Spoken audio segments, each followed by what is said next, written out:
Hey guys, welcome back to my channel. And if this is not your first time on my channel, thank you so much for coming back. And if this is your first time, thank you so much for clicking. Thank you so much for taking your time to watch this video. My name is Akinyi and I make YouTube videos on natural hair, makeup, and I vlog once in a while.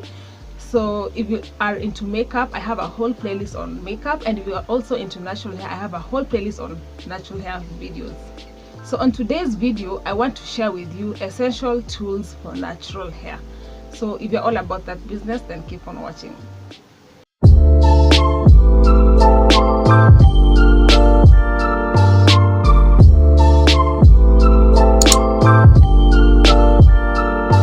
The first essential tool for anyone who's natural is a soft bristle brush.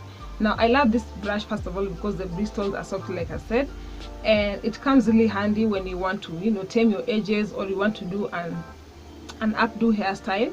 This really helps out a lot, and it's soft, so you're definitely ensured that your hair is not endangered in any way and your hair is not going to snag on the bristles.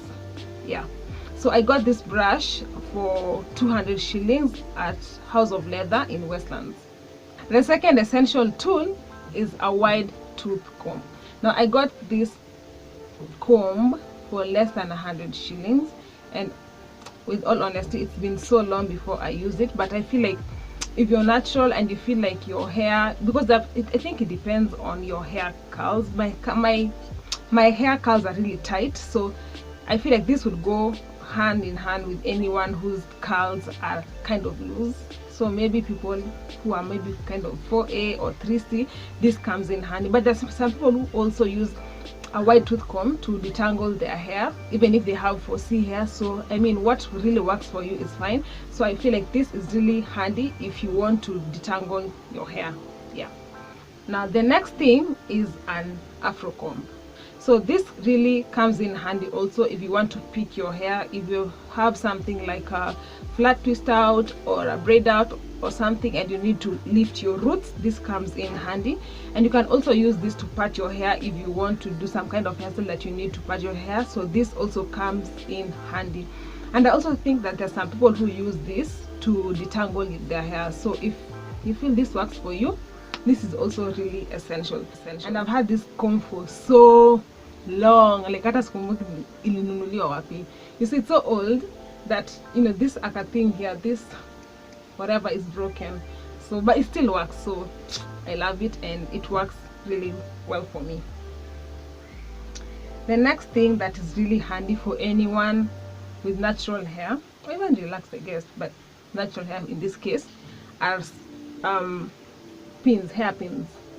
There's some people who call them bobby pins, but these come really handy if you want to do something like a bang and your hair is not really falling, or rather staying in place as you want it to. This comes in handy, so you can really hold your hair in place. Or if you want to do something like an updo and your hair at the back is short, or a top knot band rather, and your hair is short at the back, you can use this to help your hair stay in place. So this really comes in handy. But not the flip side to it is it can cut, or rather your hair can snag on the pins if these edges are kind of sharp. Or you also have to ensure that they are smooth at the tips, so that your hair does not snag onto them and then it cuts. And then the next thing is a hairband. I have a couple of them. This one is actually old but this really come in handy, honestly.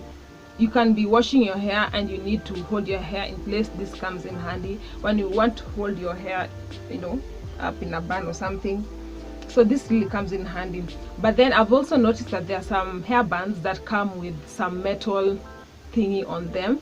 I wouldn't necessarily advise you to get them because your hair can also snag onto them, and then you may end up cutting your hair in the long run. So always try and get hair bands that don't have the metal thing onto them, so that way your hair is safer.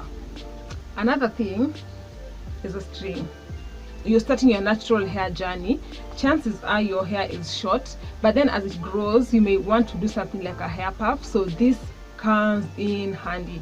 Now I don't have a string that is specifically meant for natural hair, but I always use an old shoelace. So this is just a shoelace that I use. I think it was my sisters or my brothers, I can't remember, but I use old old shoelaces to tie my hair up in a puff. So anytime you see me there in a hair puff, or rather you see me holding my hair in a hair puff, just know that I'm using a shoelace to tie my hair up. Yeah.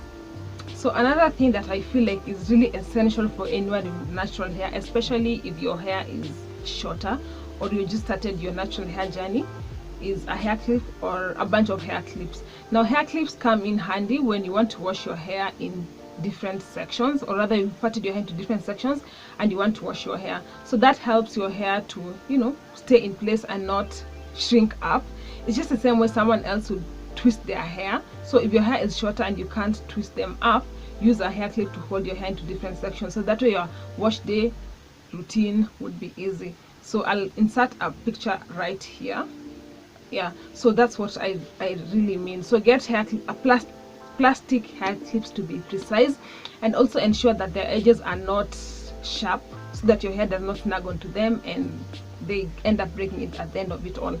The next thing that I feel like is really important, and I always show you guys in so many videos, is my my spray bottle.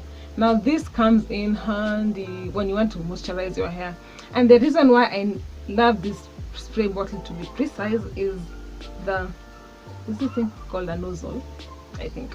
So this thing, which I think is called a nozzle, helps you to regulate the amount of water that comes out of the bottle. So you just twist it up to open, and then maji toke mingi, or you can just tighten it up and then little amount of water comes out of it. So that's one of the reasons why I love this spray bottle.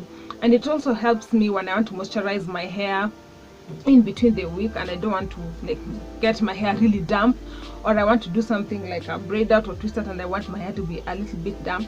This bottle comes in handy. So inside here I have some water and something else which really helps me to moisturize my hair. And if you're interested in knowing what kind of products I use to moisturize my hair, just click the link above and then you'll get more information about it. Now another thing that comes really handy and is really important if you are serious about your natural hair journey is a satin scarf. Now this scarf, I've had it for so long and I got it from my mom, and the reason why you must have now a satin scarf is really important, because when you want to go to sleep, this is what you have to tie on your head so that your hair is safe and okay. Because if you have a cotton pillowcase, it will just suck in the moisture from your hair and then your hair will be dry and then it will end up breaking in the long run. Yeah, so you really need this so much. And if you don't have a satin scarf, then get a satin bonnet or a satin pillowcase cover. But this really works for me, so I don't really need a satin bonnet or a satin pillowcase. So you really, and I insist, really need this when you are serious about your natural hair journey. Now the next thing that is really important for a natural hair journey is a cotton t-shirt. Yes, I know it seems as if I'm contradicting myself, but this is really important, most especially after you've washed your hair. I know I have just said that cotton fabric suck moisture from your hair, but the reason why you need these cotton t-shirts, I've had this t-shirt from 2015, and the reason why you need it is because after you've washed your hair, you want to use this to squeeze in, or rather squeeze out excess water from your hair before you go on with your with your hair regimen. And I'd suggest you use a cotton t-shirt to squeeze out water from your hair as opposed to a towel, because towels have it has threads all over it, so when you're squeezing out water, it might just hold onto your hair, and then when you're doing your business, it might snag or rather pull out strands from your hair. So this is much safer than towels, in my opinion. The next thing that is really important is a shower cap. Now you want to use a shower cap to generate heat from your body when you're deep conditioning, or you're doing your pre-pooing process, or when you're just moisturizing your hair and you feel like you need your cuticles to open up to absorb the moisture. A hair cap a shower cap comes in handy. But I don't have a shower cap. I have not used a shower cap in so long. So what I use, even though I know they're illegal in Kenya is this a paper bag. Yeah, so I've been using this paper bag like forever. In fact, if you watched my first wash day video, my first YouTube video, I used exactly this paper bag to, you know, to pre-poo and to deep condition my hair. So this is what I always use because I don't have a shower cap, and so you can see anymore, but this comes in handy. So yeah, but you really need something of this sort, something of this type, to generate it from your body when you're deep conditioning, when you're pre-pooing, or when you just want to moisturize your hair and you need more moisture to be absorbed into your hair. So ideally, my paper bag is just, it's like a substitute for a shower cap. Yeah. So something else that I have not mentioned, which I feel is really essential for a natural hair journey, your fingers. Now, if you're not the type to use wide tooth combs like me, I bought this, I think sometime late 2016, but I just used it in the year 2016, and then I just stopped in general, just because my fingers also do the job, and my fingers are more, let me say, I can manipulate my hair much better than, you know, a wide tooth comb. So if you're not the type to use wide tooth combs to detangle your hair, your fingers come in handy. So I feel like your fingers can do a better job, in my opinion, as opposed to a wide tooth comb, just because your fingers can feel the tangles, and you can be more cautious when detangling your hair using your fingers. So if you're not the type to use a wide tooth comb, you can just use your fingers. Don't forget, your fingers are also really important. So those are the 11 must-have tools for natural hair journey, in my opinion, which I feel like they're really important, and those are the tools that have helped me, you know, make my life easier in my natural hair journey, because natural hair journey is never easy. So thank you so much for watching this video, and I want to know, you guys, are there tools that you feel are really important in your natural hair journey which I have not mentioned in my video? Please mention them down below in the comment section and tell me, you know, what tools you guys use that you feel they're important in your natural hair journey. Don't forget to give this video a thumbs up. Don't forget to comment down below and click the subscribe button and the bell button if you haven't already, so that you don't miss any other videos that I'll be posting in the future. And up until the next video, bye bye.